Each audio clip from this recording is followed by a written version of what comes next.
If it pleases your lordships, my learned friends, Frank Davis, request referee, and Yao Pong.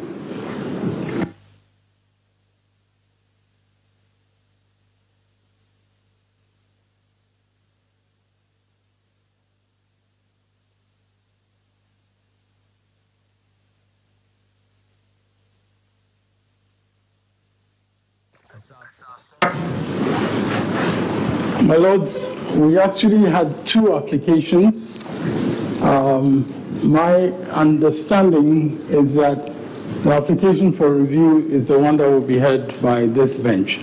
Now, the application for stay will be for the ordinary, so to speak, panel. Yeah, there you go. So, my lords, I take it, therefore, that we are here for the application for review.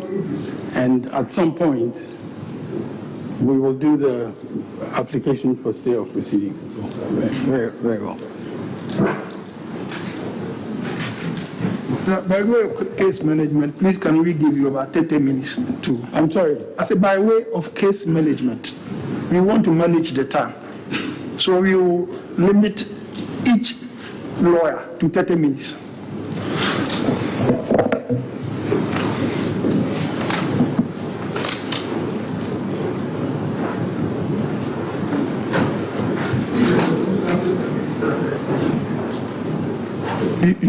You can finish earlier, fine. If it turns out that you also want some more time, you can also add some a few minutes to it.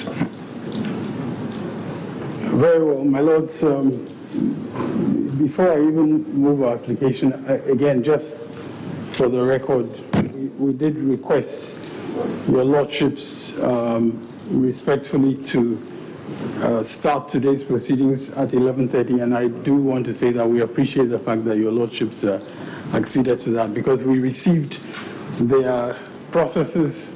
My learned friend, my learned junior, received the process at about 11:13 p.m. last night and forwarded it to me by email as well. And at that time of night, I'm not normally. So we appreciate the fact that your lordships granted the indulgence of hearing the matter at 11:30. Very well. Very well. We're grateful for that indulgence. My lords, I respectfully move in terms of the motion paper and the supporting affidavit.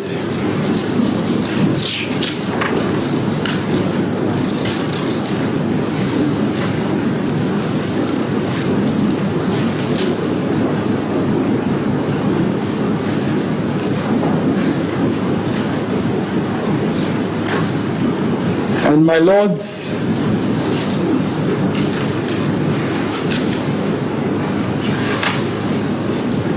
it needs to be absolutely clear that this review is in respect of your ruling of the 11th of February. And I seek to make it clear from the onset, because as will be clear in my submissions, the affidavit in opposition of counsel for the first respondent makes references to a ruling of yours on the 16th of February and so on. But this application before you currently is in respect of your ruling of the 11th of February. And my lords, it is important also to indicate the difference between the matters that arise in the context of their ruling as against the matters that arise in the context of the ruling of the 16th February. It's important to make that clear from the onset in order to avoid any confusion in anybody's minds. Because, my lords, in respect of the application before you and the ruling that your lordships gave on the 11th of February, We are dealing essentially with what happened in court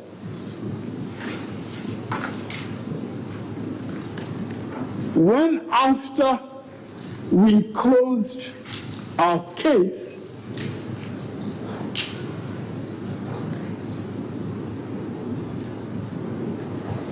the respondents announced certain steps that they sought to take. And in announcing those steps, my lords, they made explicit reference to two rules of court.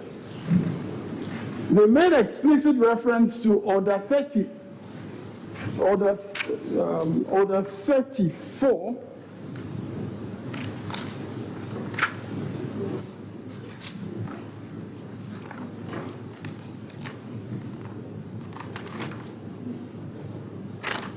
I'm sorry, Order 36. Order 36, 4. 36, 4, 3. They made explicit reference to that, and they also made reference to Order 38, Rule 3E5. Those were the two orders, the two rules of court that they referred to. Nothing else, my lords, nothing else.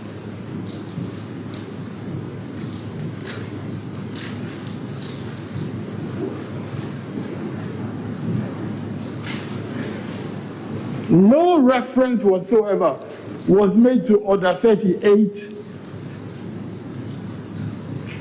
Rule 3E1 by the respondent, by counsel for the respondent, when they put their positions before you.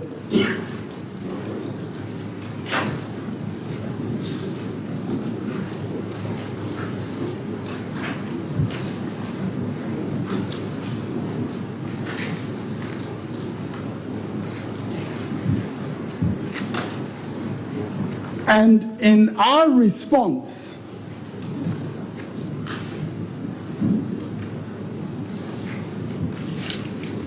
we sought, my lords, to indicate why, based on those rules,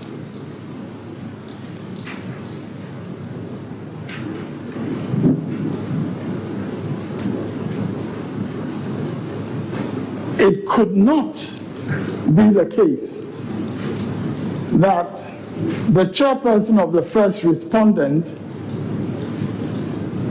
whose witness statement was already before you, and who had deposed to affidavits in which her availability to be cross-examined was clear and unambiguous. We sought to indicate that that availability to be cross-examined could not be curtailed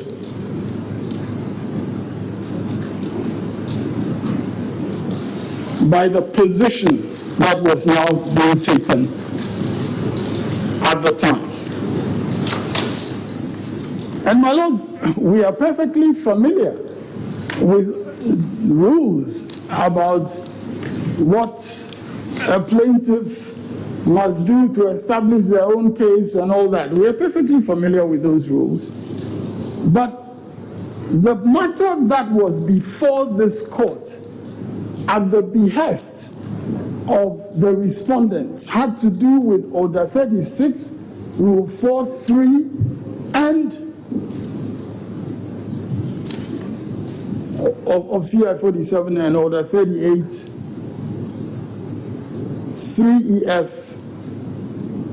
3E5, I'm sorry, 3E5.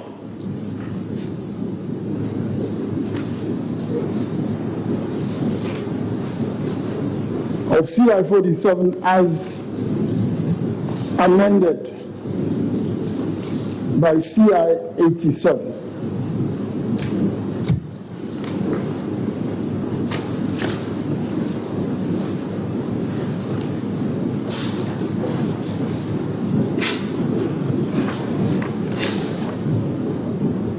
And my lords, it was our submission that the respondent, the first respondent's chairperson, was stopped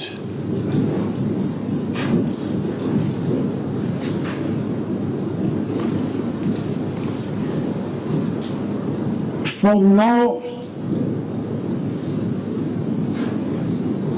refusing to subject herself to cross-examination, as she had deposed to in affidavits before this court. That was our submission.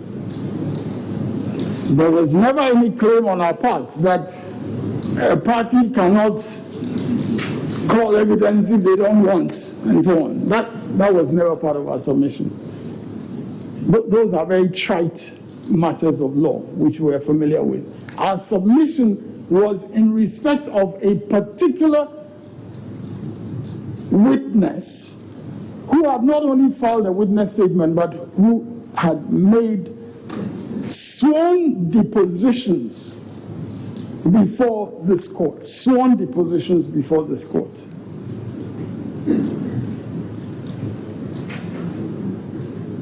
And that is why ground A of our grounds for review make clear that your lordship's ruling, which made no reference whatsoever to Section 26 of the Evidence Act 1975, that ruling was per incuriam, that provision of the law. Your lordships made no reference whatsoever to that. That's clear on the face of the ruling.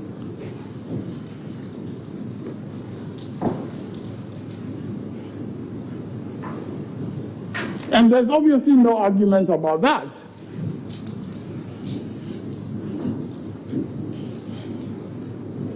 The issue of estoppel was actually raised from the bench in the course of my submissions.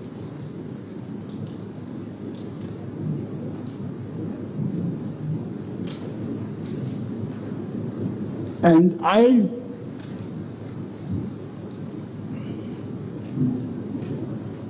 made clear that we were relying on an estoppel.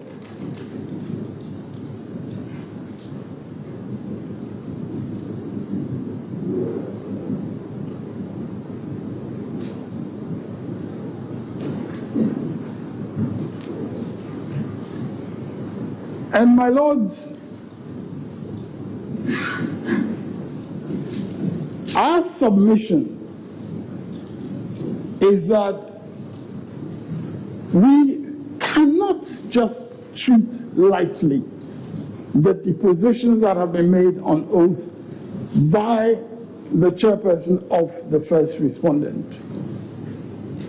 We cannot treat them lightly because the Evidence Act is clear about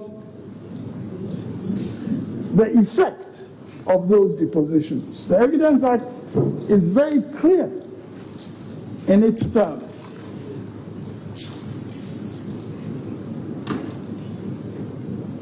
Except as otherwise provided by law, including a rule of equity, when a party has, by his own statement, act, or omission, intentionally and deliberately caused or permitted another person to believe a thing to be true and to act upon such belief, the truth of that thing shall be conclusively presumed against that party or his successors in interest in any proceeding between that party or his successors in interest and such relying person or his successors in interest. And my Lord, the nature of a conclusive presumption is provided for in section 24, where the basic facts that give rise to a conclusive presumption are found or otherwise established in the action.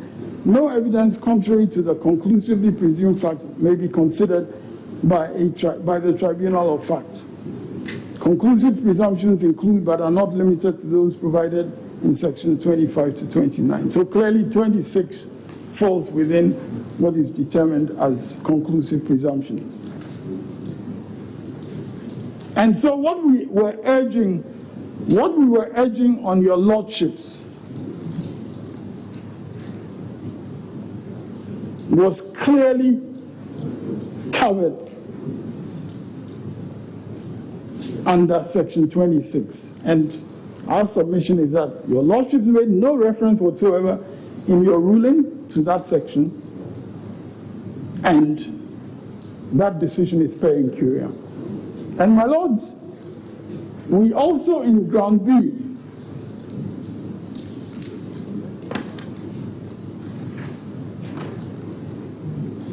make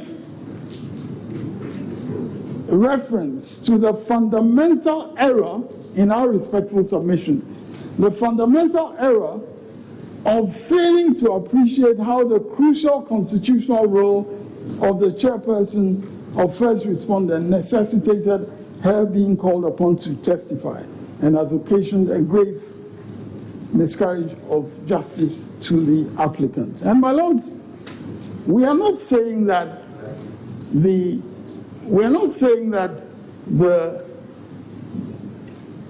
Electoral Commission and its chairperson are to be subjected to different rules of procedure or different laws.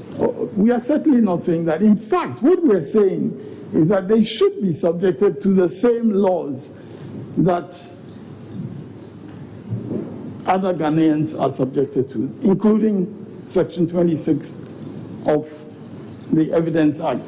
And we're saying furthermore that in addition to the fact that she has made these depositions, we have here a situation where her conduct, because of the constitutional assignment given to her, where her conduct in the exercise of those constitutional responsibilities is an issue. That is the heart of this matter.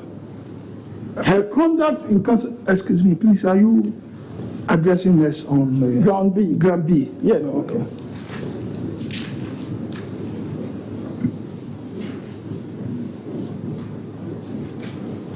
Her conduct in making a declaration on the 9th of December, her conduct is at the heart of this matter.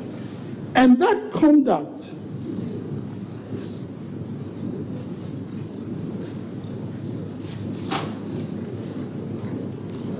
according to the answer to the petition that we have filed, that conduct has been admitted to be flawed.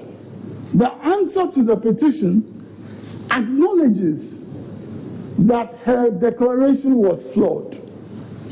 The answer of the respondents to the petition acknowledges that her conduct was flawed. Her conduct was flawed, and attempts were being made to correct that conduct. And those attempts were in the nature, as it turned out, of some unsigned press releases that came from the first respondent's office. Unsigned press releases which did not by any measure amount to a declaration or a rectification of a declaration that has been made. Those unsigned press releases could not conceivably have that effect. More so because what the answer acknowledges to be flaws, which were purported to be corrected on the 10th by the unsigned press release of the first respondent, that correction itself is different from what the answer now claims to be the correct results. So you have a declaration with certain data. On the 10th, an unsigned press release says there was an inadvertent error. An unsigned release. We don't know who issued it. We have no idea whether it was even issued on her authority. But the unsigned press release says she, the sole person with the prerogative, she made an inadvertent error. And that press release gave certain figures in respect of the inadvertent error. Those figures are themselves different from the figures that are the basis of the answer that has been put before you. An answer which has been verified again by her affidavit. The same chairperson verifies an answer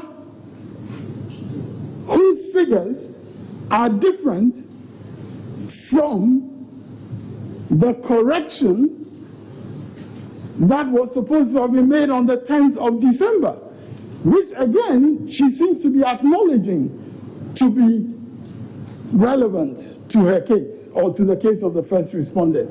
My lords, this is the situation that we find ourselves in this particular case. And it is for those reasons specifically that we sought to insist that the conclusive presumption in relation to her ought to be given effect such that she would testify about matters which are within her sole prerogative.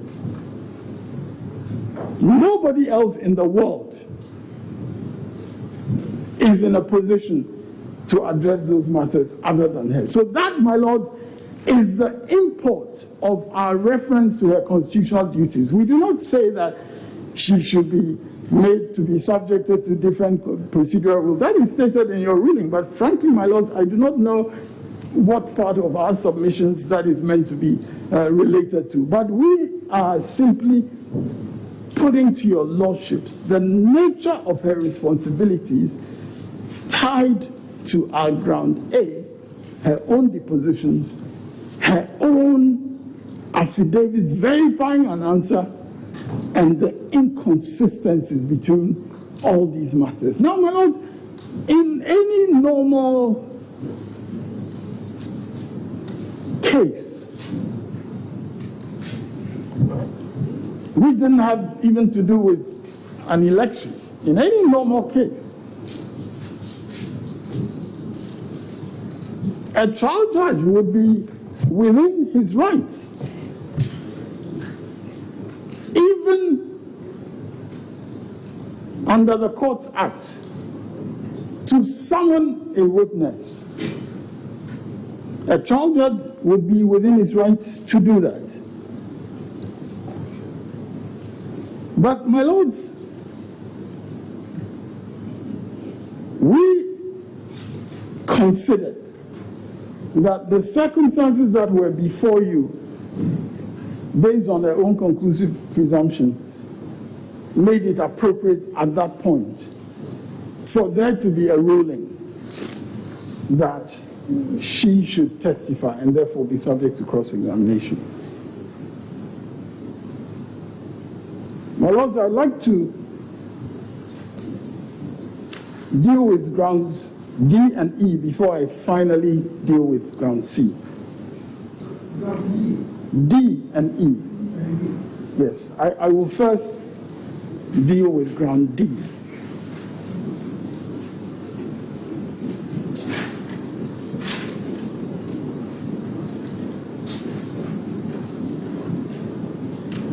And my lords,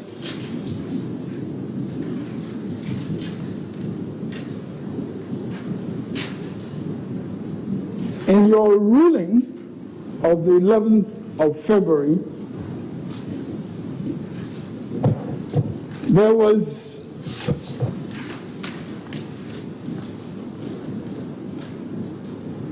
an indication from your lordships that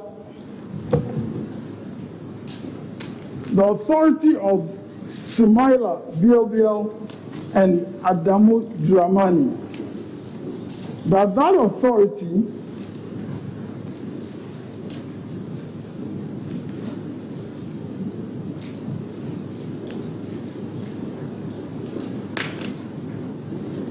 could be distinguished.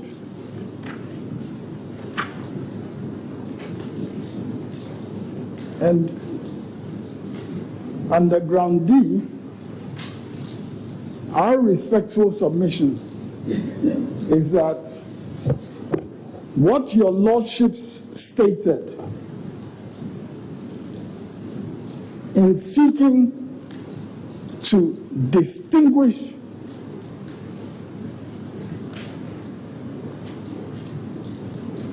that earlier decision, what your lordship stated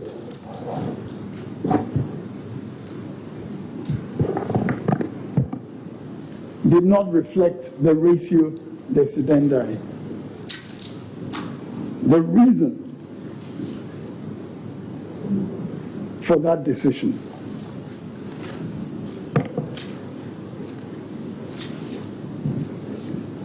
Our submission, respectfully, is that the reason for that decision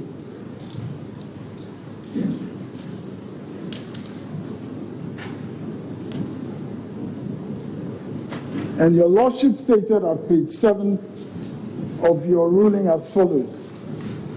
Indeed, the distinction between that case and the current case is clearly demonstrated by the ruling of Dr. Dateba, Justice of the Supreme Court, and your lordship's quote, "It is a unanimous view of this court that the first defendant should be called upon to open his defense in the interest of justice." And then your lordships go on, and I believe the underlining or the emphasis must be from your lordships, because your lordships go on to underline a portion of that decision. The procedure before this court is such that before the commencement of oral testimony in this case, the first defendant had already put matters in evidence by affidavit. In this circumstance, it is artificial and hardly sustainable to disregard the evidence already adduced by the affidavit of the first defendant and proceed to an assessment of a no-case submission made on his behalf, as if the evidence on record is that of the plaintiff. Our submission is that the ratio decidendi of this decision is actually in the first sentence of the paragraph that your lordship quoted. It is a unanimous view of this court that the first defendant, Adamu Dramani, should be called upon to open his defense in the interest of justice. That is the ratio decidendi of that decision. In the interest of justice. Because, my lords, in those circumstances that were then described in the passage that your lordships have underlined, the court in Sumaila Bilbil sought to demonstrate why it was in the interest of justice that that defendant should be called upon to testify. And my lords, it is precisely the interest of justice that we consider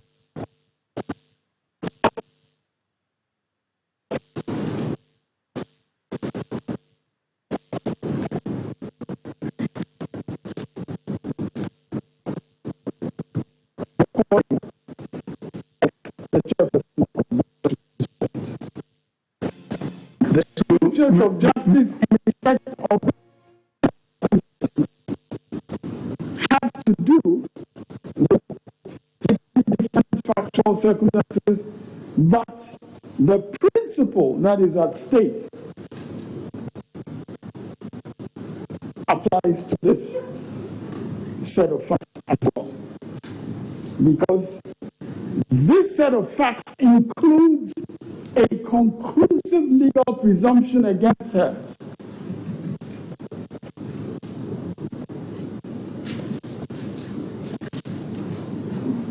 Now,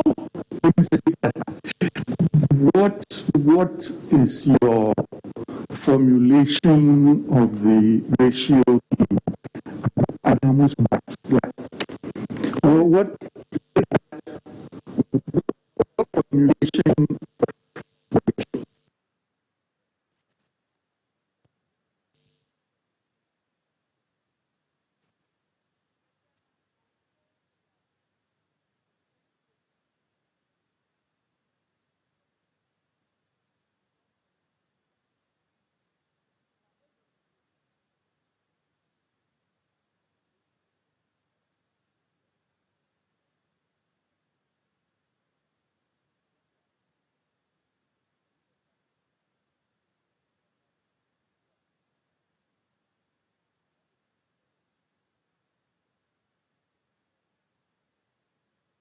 Asaase Radio.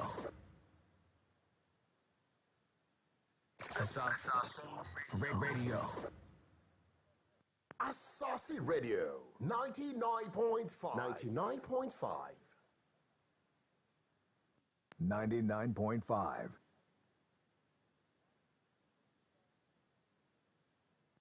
Asaase Radio.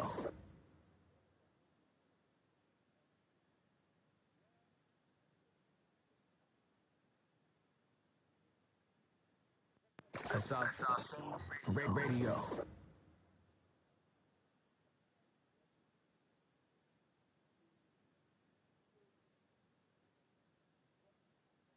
Testify. Join Prince Moses on Asaase Business PM every Thursday for a high-octane panel discussion on entrepreneurship, opportunities, solutions. That, and I can't remember which of the respondents. I think the first Respondents' Council in their response, they suggest that even if your lordships did not,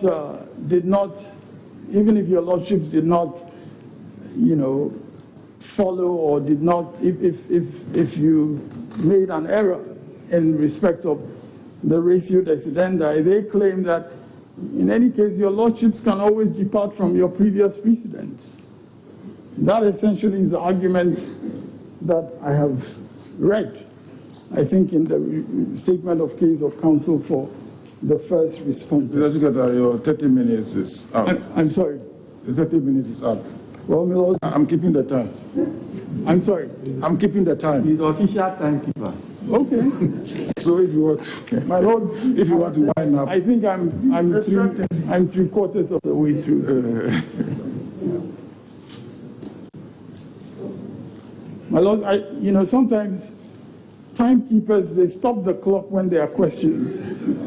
But I don't know if that is your practice. So,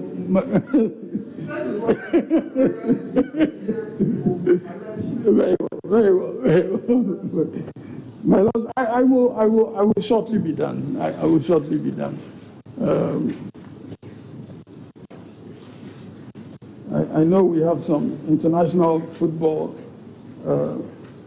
officials in court, so we have to be very careful on these matters. But my Lord, respectfully, that claim that your lordships can just depart from your previous decision, that claim is not consonant with what the Constitution provides. What the Constitution provides is that you may depart if it is right to do so.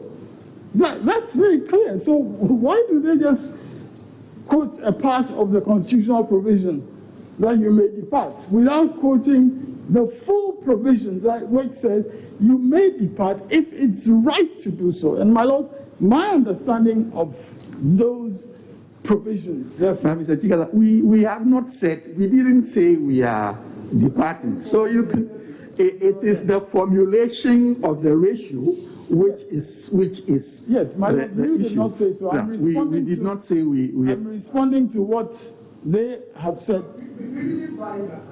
Very well, very well. I wouldn't have known that if I hadn't put forward my argument. Very well, very well. So, my lord, basically, we are submitting that the ratio decidendi is how the interests of justice must prevail, and those interests of justice, when tied to the circumstances that we have here in our respectful submission, those interests, the interest of justice in this case, given all the circumstances that we've alluded to,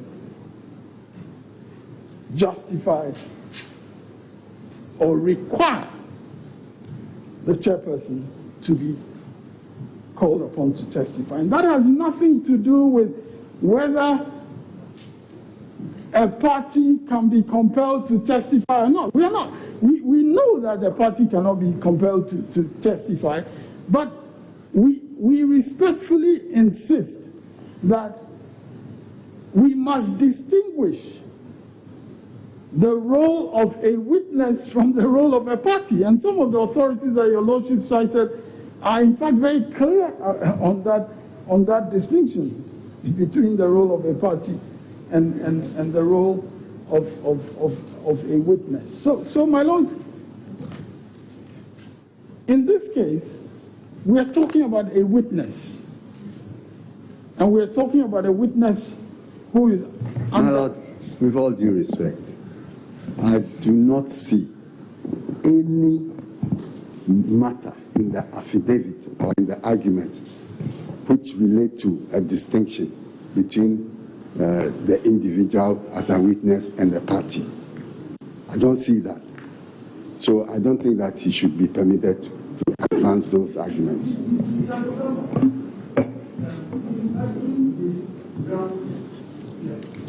Yes. No, my lord. If it is not part of his argument, the court, with all due respect, should not allow him to be introducing new things so that we go along forever. That's my point. This is extraneous to his application. My lords, what I'm arguing is not at all extraneous. Your lordship cites a number of decisions, and I will come to those decisions because in those decisions, including, I believe, Nyamiche and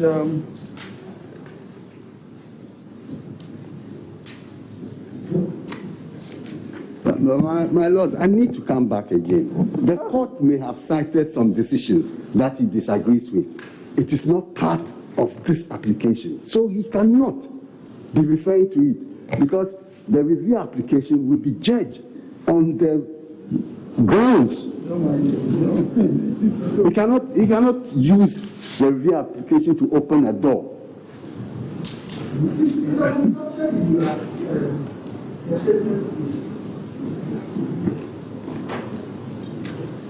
My lords, again, the public is listening to these submissions.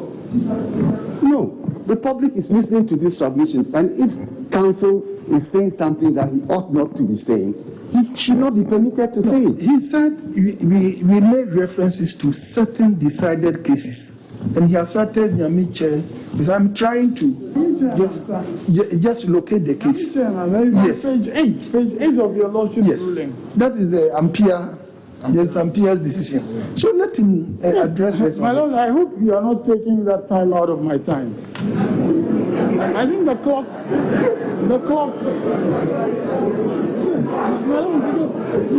Order. Is wasting. Order in court, please.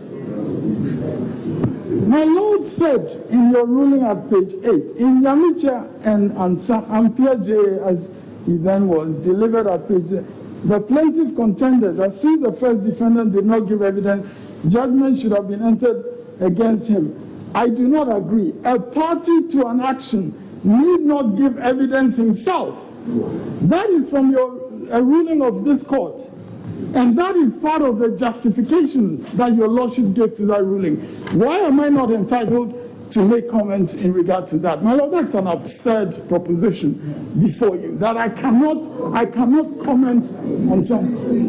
Yeah, but my Lord, it is an absurd proposition. Don't let us lose focus on what we are doing here. Yes, please. Yes. Please, there was an objection from council, and we have allowed you to proceed.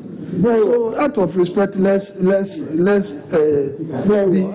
the ethical boundaries. My Lord, we shall proceed. Everybody here knows that you are very good friends. Before your lordships continue. In Baron and Labi.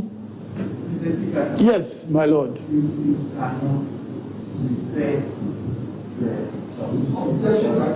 As I've said, my lords, we do all the time.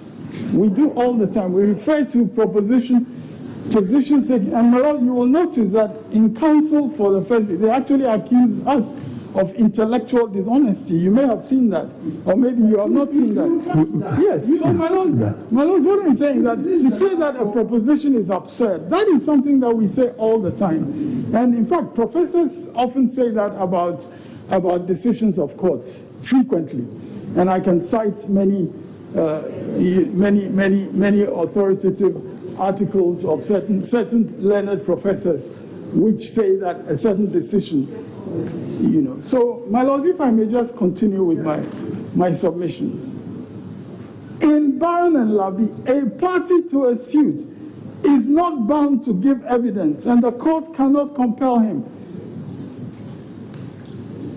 No, my lord, I mean, if these judgments are not relevant to what your lordships were deciding, it's not evident on the face. Mr. Chikasa, I think you've lost me a bit. What's the distinction you are drawing here? Between a party and a witness. And a witness for a party. Are you asserting that the cases that were cited referred to parties and not witnesses? Is that the submission you're making? My lord, I didn't make that submission. I'm trying to understand you. Could you kindly... Yes, my lord, the submission I made was that we had not claimed that we were contesting the principle that a party does not need to give evidence. We are not contesting that principle. It's trite. You come to court and you decide how you do your case. We don't have a problem with that. Everybody knows that. You said that very early in your submission. Yes, so I'm saying that when it comes to a witness and how a witness should be treated, I'm saying that in respect of that, if that witness is conclusively presumed to have put herself forward for cross-examination, that witness ought to be made to testify. That is my submission. So, my lords, respectfully, the authorities that are cited, including AMA and Hydrofoam, which again, a court has no duty to call upon any party to testify. None of those matters is in contest in the circumstances of this case. What is in contest relates purely to a witness who has put herself under a conclusive presumption that she is offering herself for cross-examination. And the circumstances in which she did that are very critical for this court to appreciate, because the circumstances were where we sought, by way of interrogatories, we sought to have her answer some very simple, straightforward questions, and she would not answer. We sought leave from this court. And this, in the context of the leave that we sought, she deposes to an affidavit saying that we are not going to be prejudiced by her not having to answer the interrogatories. We are not going to be prejudiced because you can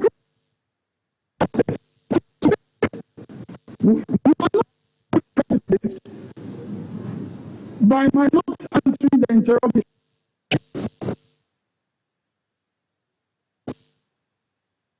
examine me. Those are words that she cannot run away from. Those are her words. And so, my Lord,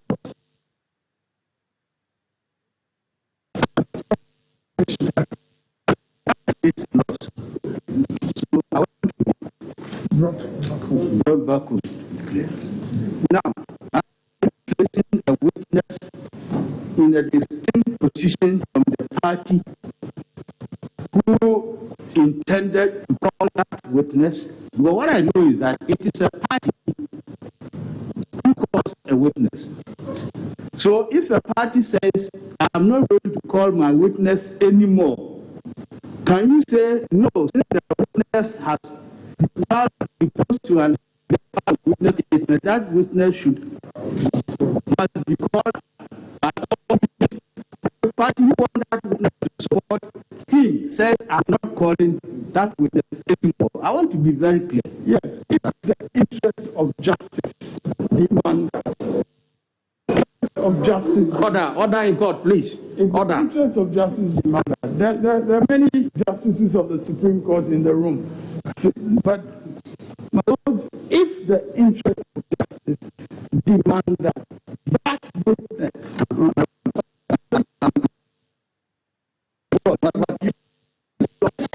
He is responding to a question.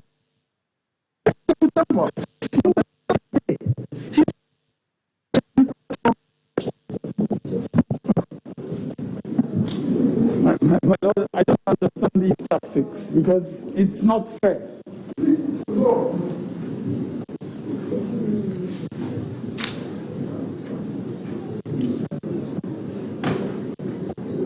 My lords, I move to ground E. Is that the last one? No, the last but one. 10 minutes only.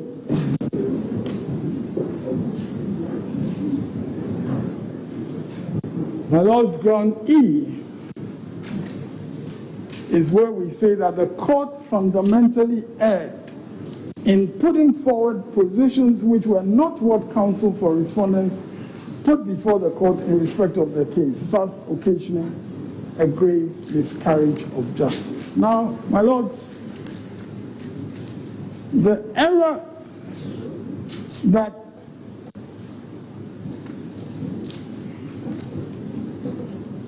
we refer to here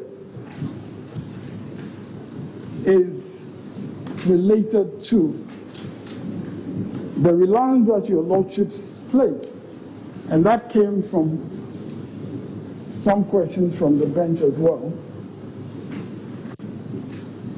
on Order 38, Rule 3E1 of CI 47, as amended by CI 87.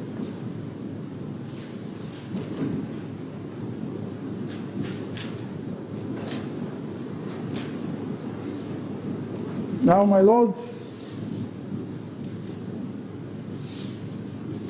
Rule 38, 3E5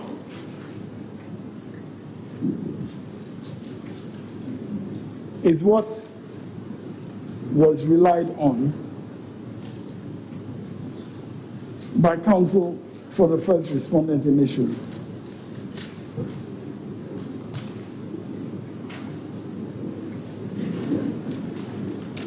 Now, in the course of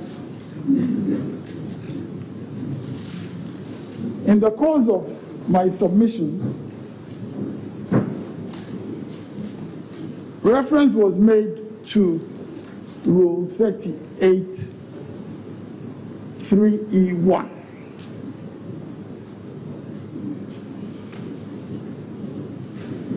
Now, this does not appear to be denied in the submissions of respondents. What they appear to be saying is that 3E1 is a matter of law.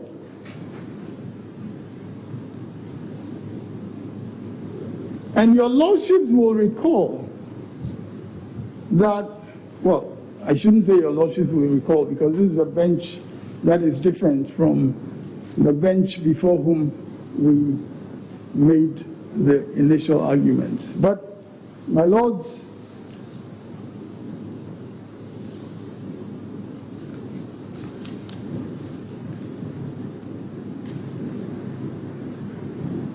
in respect of 38(3)(E1,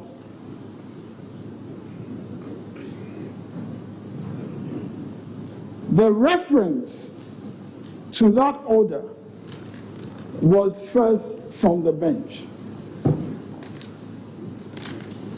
And the response that I gave to that was precisely to point out that under the terms of that order, if the first respondent no longer wished to rely on that witness statement, that needed to be made clear. Because under the terms of that order, if the first respondent now decided on a different conduct of their case, which they are of course entitled to, if they did that, then it effectively would mean that some decision needs to be made about the witness statement that they have filed. Because, my lord, in ruling, for instance, in ruling that they are allowed not to testify, nothing has been said about that witness statement. That witness statement is still a matter of record. That witness statement has not been expunged. That witness statement is still a witness statement for whatever it is worth on the records. And, my lords, it is our respectful submission that if the first respondent did not wish to abide by that witness statement, they needed to make that clear to the court. And your lordships, in the course of argument, ask, can that not be implied? And, my lords, my respectful answer is that a matter of such magnitude ought not to be left to implication, because they were putting something forward to the court on the basis of which they wanted the court to take certain steps. And it was incumbent on them to put forward exactly the status of that witness statement. As things stand now, that witness statement is hanging in the atmosphere in some fashion. And it is our respectful submission that the operation of Order 38(3)(E1 cannot just be a matter of implication. The respondents made specific proposals to the court, and those proposals did not include a reference to Order 38(3)(E1. In fact, the order that they relied on fundamentally, that order was Order 36, Rule 4(3). And your lordships, respectfully, your lordships left that order aside in one breath, but it would appear that when your lordship subsequently made orders, that rule which they themselves had cited which relates to the fact that if they take the decision that they take, they then have to be called upon to state their case first, before we are called upon. But when your lordship subsequently made orders, your lordships called for simultaneous filing of written addresses, even though Order 36, Rule 4.3 is quite clear, and they relied on it. They put it forward to you. That order is quite clear that if they take the steps that they say they are taking, and if they are interpreted as electing not to adduce evidence, then a certain process follows. So if that is the case, then, my lords, it becomes rather baffling that whilst your lordship set aside that order in dealing with this ruling, your lordship subsequently disregarded that order in the orders that you made regarding the process. Now, my lords, I conclude with the last ground, ground C.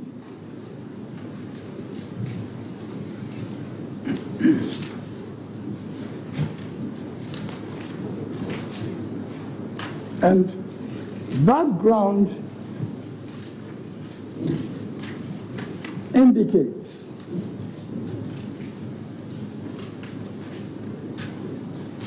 that the ruling of the court was in breach of Article 1913 and 296 of the Constitution and has occasioned a grave miscarriage of justice. Article 1913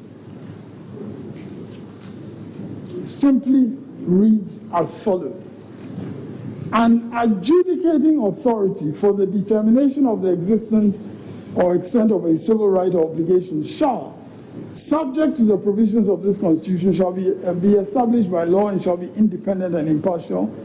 And where proceedings for determination are instituted by a person before such an adjudicating authority, the case shall be given a fair hearing within a reasonable time. A fair hearing is the emphasis. And we are submitting that there was a denial of a fair hearing in the ruling that your lordships gave. There was a denial of a fair hearing because both the statute, the legal authorities, and the factors of discretion that we put before your lordships demanded a ruling other than what your lordships ruled. The statute, being Section 26 of the Evidence Act. Mr. Chigata, your time is up. Very well. Article 296 is the final article I was referring to. Very well.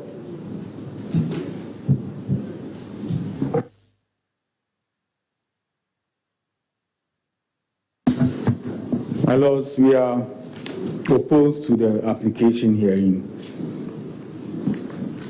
We rely on our affidavit in opposition and the statement of case that we have filed. My lords, we also rely on Section 54 of CI 16. Sorry, my lord, Rule 54, my lord, Rule 54 of CI 16. Sorry. And submit that there has been no, yes, my lord, Supreme Court Rules CI 16 of 1996 as amended. Lord, it's our submission that there has been no fundamental errors of law which have occasioned a miscarriage of justice or constitute exceptional circumstances to warrant this court reviewing its decision of 11 February 2021. Lords, in the ruling of 11 February 2021, your Lordships ruled that the applications in respect of which the affidavits were filed have been determined. Now, my lords, reliance is being placed on Section 26 of the Evidence Act, and that representations have been made in those affidavits to the petitioner. Lords, we need to bear sight of the fact that there is a second part of Section 26, assuming that there are even representations made. What reliance did the petitioner place on those representations? My lords, the petitioner filed this application for interrogatories and argued it fully in spite of those depositions. When the court ruled against the petitioner, he filed a review and argued it fully. The petitioner again filed an application for inspection of documents, pursued it fully. Milords, is it the case that we are saying that the reliance that the petitioner placed on those depositions was that he argued the cases to the end? I don't see how somebody who has placed reliance on certain set of facts will now claim that as a result of the reliance I placed on the depositions you made, that is why I now want to cross-examine you. When indeed his reliance he placed on those depositions was to pursue his application to the end. We are not in a situation, my lords, where the petitioner is saying that as soon as he saw those depositions, he told the court, my lords, in view of paragraph A, B, C, or 1, 2, 3 in the affidavit in proposition, I will not pursue the matter. I will await the time when the chairperson enters the witness box or whatsoever. So, my lords, it's our submission that reliance which is being placed on Section 26 of the Evidence Act is misconceived.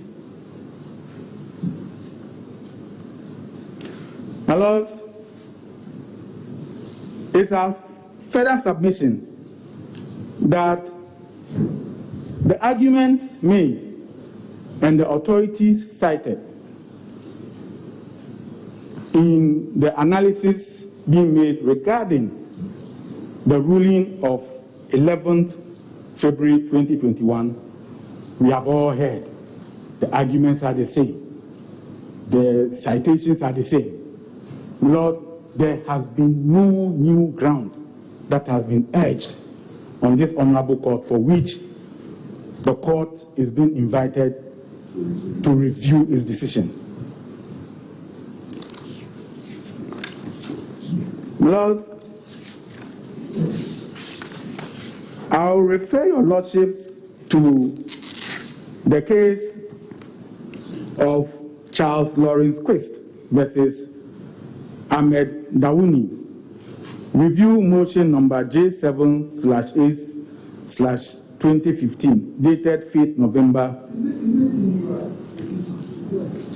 Yes, my lord. Yes. So, my lord, I will end my submissions by saying that an application for review is not an opportunity given to a party to have a second bite of the cherry. The Supreme Court cannot sit in judgment over itself as if it was determining an appeal. I pray that this application be dismissed.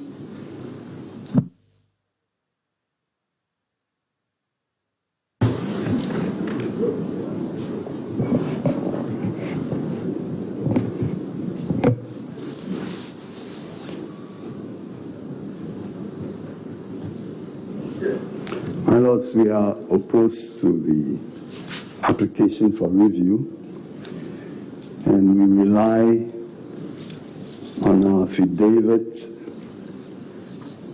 in opposition and statement of case filed on the 17th of February.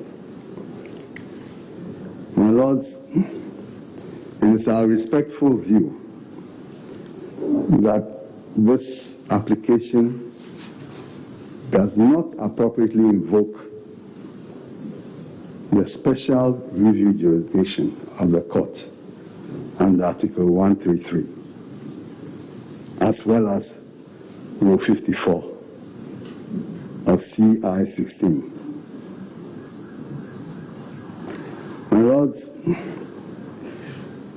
we are submitting to this honorable court that this application is a classic case of an aggrieved party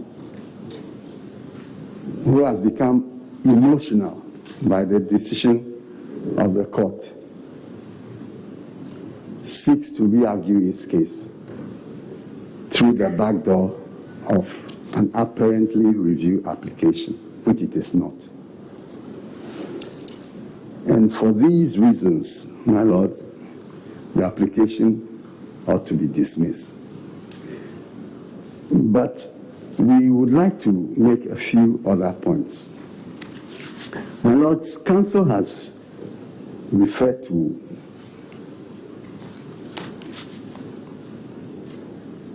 Section 26 of the Evidence Act. And whenever he does so, he fails to recognize that that section is subject to any other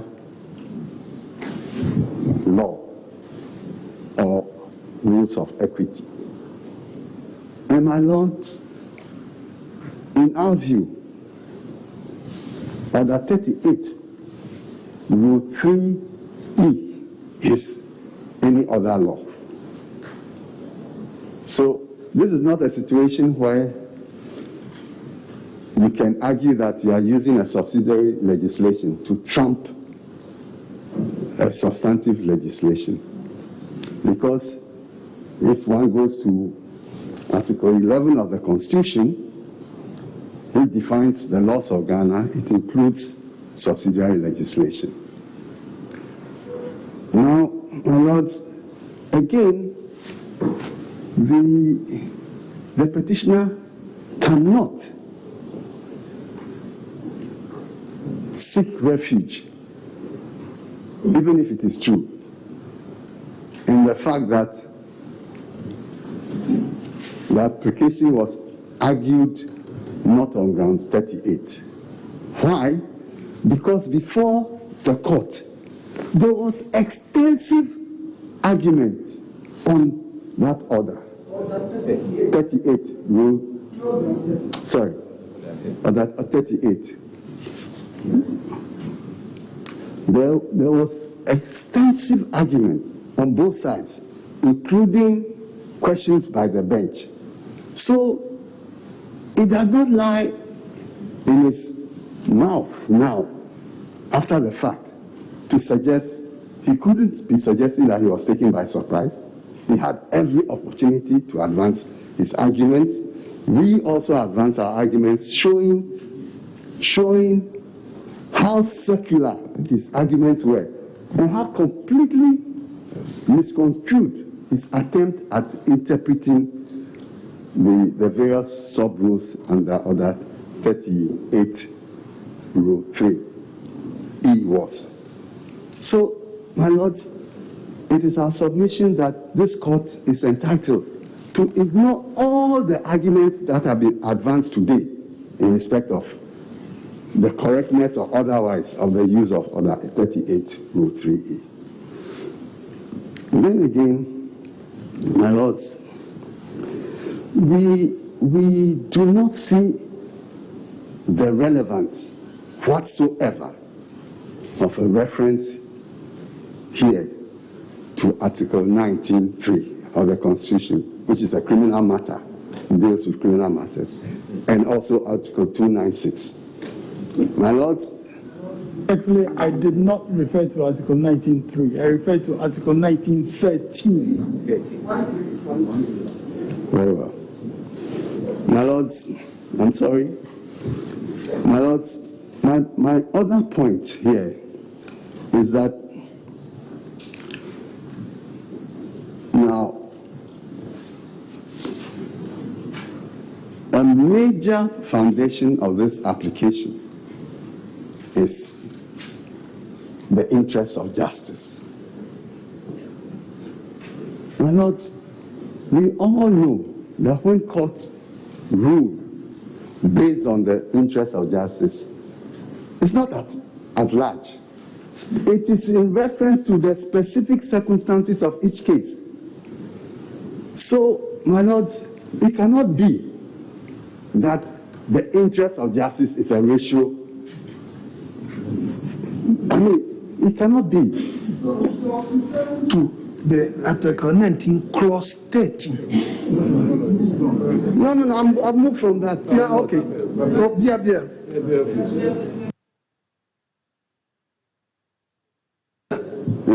Carry on. Yes. My lords, I'm saying that one cannot use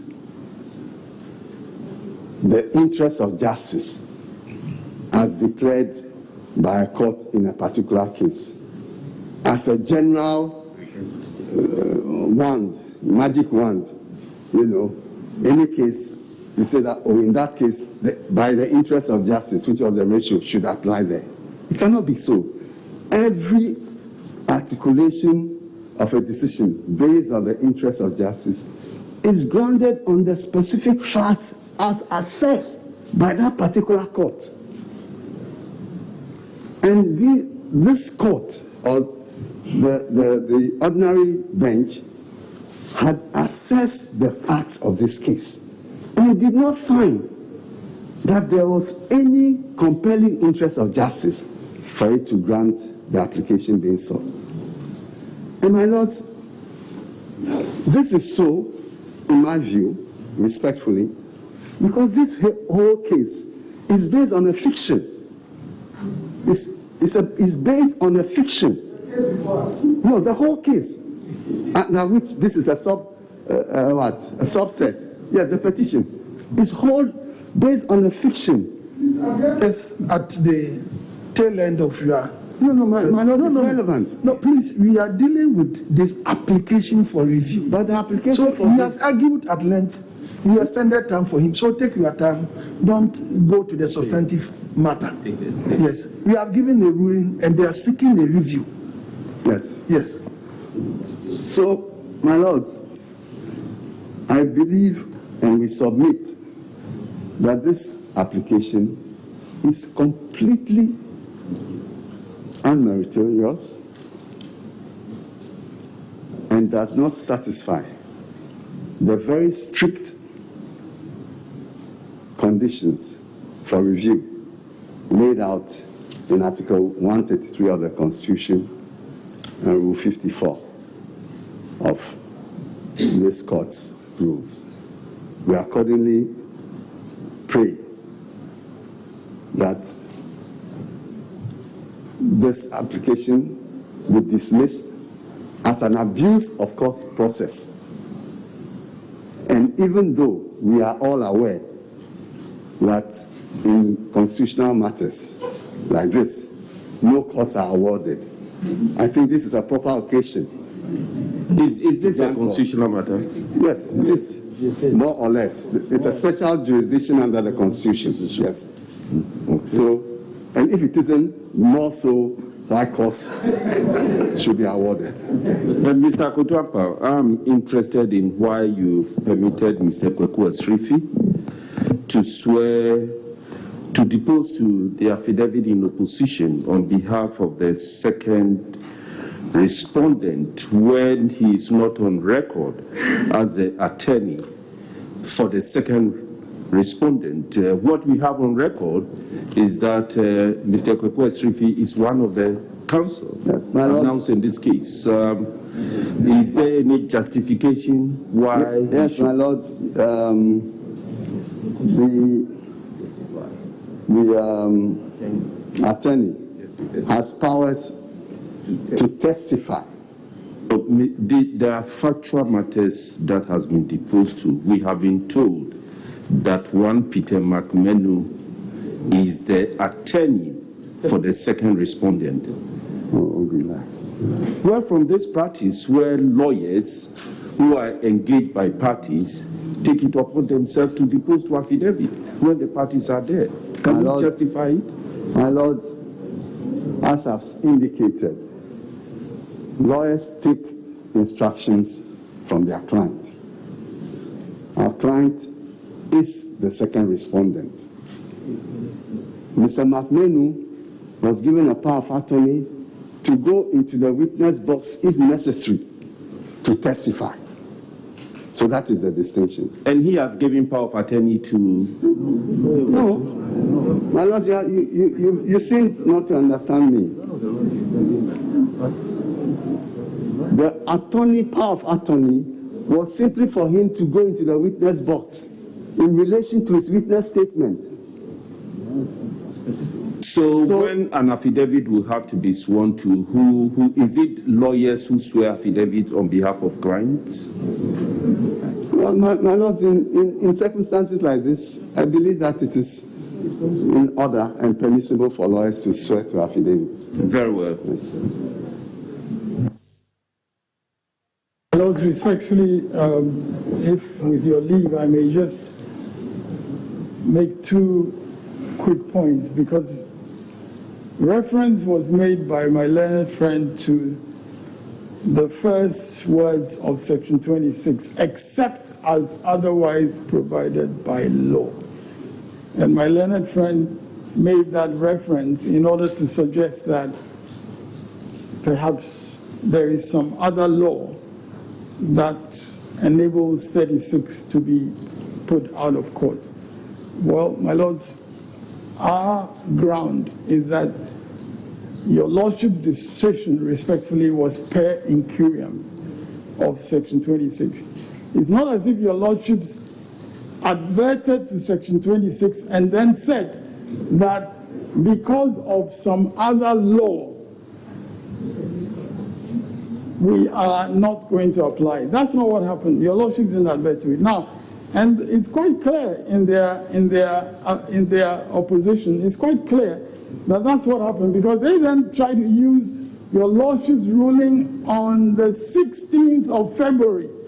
They tried to use that. My lords, we have not tried to use that. So my counsel should not refer in responding to my submissions that they have used it. We have not made any such reference in our affidavit. There's such a unity of purpose. There isn't. We are different parties. And my lord, my only other point by way of response is that counsel for the first respondent asked, what reliance did we place on the depositions that were made? Evidently, we relied on that to close our case, as we did. Because, my lord, is it a point of law? I'm sorry. Is it a point of law? I'm sorry. Is it a point of law? Is it a point of law? Yeah. What do you want to respond? Well, my lords, the issue was raised whether we had relied on it. That's a point of law, whether they had been relying, because they're saying that It's a matter of fact. It's a matter of fact. That's fact. No. It's not. I think, my lords, so my lords, on what evidence are your lordships going to? No, on what evidence are your lordships? Order. Respectfully, then the question is, on what evidence are your lordships going to determine that matter of fact? My lord,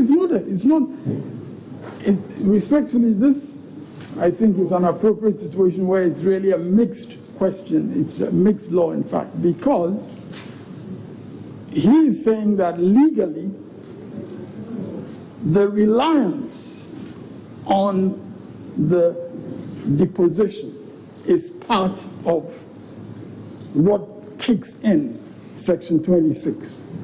And my point is that, yes, in reliance on that deposition, we close our case. I mean, we made that evidently clear in this court, because so you've made this point. Their view is that you did not rely on it because you pursued those applications. Your view is that you relied on it, and it's on that basis that you closed the case. So we have heard both of you. It is not just my view, because the question whether we relied on it, it really lies within our courts, much more than their speculation. Because nobody can speculate in terms of the conduct of our case. The conduct of our case, as we had it, relied on, because when you come to court, you rely on what comes to you from the other side as well. So, my lords, we clearly relied on that conduct. And our main submission on that Section 26 is that your lordships did not advert to that, much less try to you realize qualify. that you did not, in your submission on that day, you never referred to Section 26. On your submission, during your submission. My lord, on that day, your lordship asked me, is it an estoppel argument? No, and I said, yes. No, that was the answer. You did not refer to as Section 26. Section 26 had come into play in these proceedings during the last arguments. That was when you relied on, because I've looked at the proceedings of the 9th February. Yes, my lord, I did not refer to Section 26 on that occasion because, my lords, the question about estoppel, your lordship asked me, and I said, yes, it was estoppel. I did not refer to Section 26, but that's a matter of... The question about estoppel was asked during the last... your lordship asked me the question about estoppel during the transcript. That is what caused you to write to us, that you needed to give further submissions. No, my lords, respectfully, my lords, no, that is not, respectfully, that is not the case. The transcripts are very clear, respectfully. Lords, I have a question. Yes. I have a question. My question is, these affidavits, were they not sworn to before the trial, before the hearing? They were sworn to during the interlocutory application. My lords, affidavits sworn to during... No, I'm just asking a question. Were they not sworn to before you put your witnesses in for hearing? Yes, they were. Thank you. And my lords, that has no significance for the reliance. It has no significance for the reliance that we placed on it in the conduct of our case. Because your lordships will... I'm satisfied with your answer. No, you can't be satisfied with your answer. Order. Yes. Order, please. My lord, you can't be satisfied when I have not completed my answer. Order in court, please. I've not completed my answer, and your lordship says I'm satisfied with your answer. You're cutting me short in giving an answer that will address what underlies your question, because what underlies your... If my lady can allow me... Just a minute. Respectfully, Mr. Chikata, these are matters of fact. The date on which the affidavits were filed, the date on which the trial was conducted. These are matters of fact. So I could even come to that, I could do that evaluation without asking you a question. I chose to ask you the question so that you could avert your mind and confirm. That is all. Yes, but so in answering my question, so may I complete my answer? Very well, Mr. Because, my Lord, when affidavits are sworn to in interlocutory proceedings, in the course of a trial, it is open, for instance, to put the matters that were deposed to in an affidavit in an interlocutory proceeding to the witness when he enters the witness box, and to put before them, didn't you say this on oath in an affidavit before this court? This is a matter that is quite basic in the practice that I'm familiar with, that when you have an affidavit sworn on oath in interlocutory proceedings, and a witness comes into the witness box to testify, that affidavit can always be put to them in terms of the veracity of the things that they stated. So you can't say that just because this was done in the course of interlocutory proceedings that were before the trial itself, they have no bearing on the conduct of our case. Because my lord will recall, my lady will recall, that this whole matter of crossing that bridge when we get there was in terms of whether cross-examination would provide an opportunity for those matters to be addressed. And your lordships, one or two of your ladyships, put across the perspective that shouldn't we be waiting until cross-examination before we address those matters? And indeed, that is precisely what we did, because your lordships ruled against us, so we had to wait for the cross-examination to take place. And we waited on the basis of sworn affidavits by the chairperson of the first respondent. Please, the court will rise to consider its ruling. All right.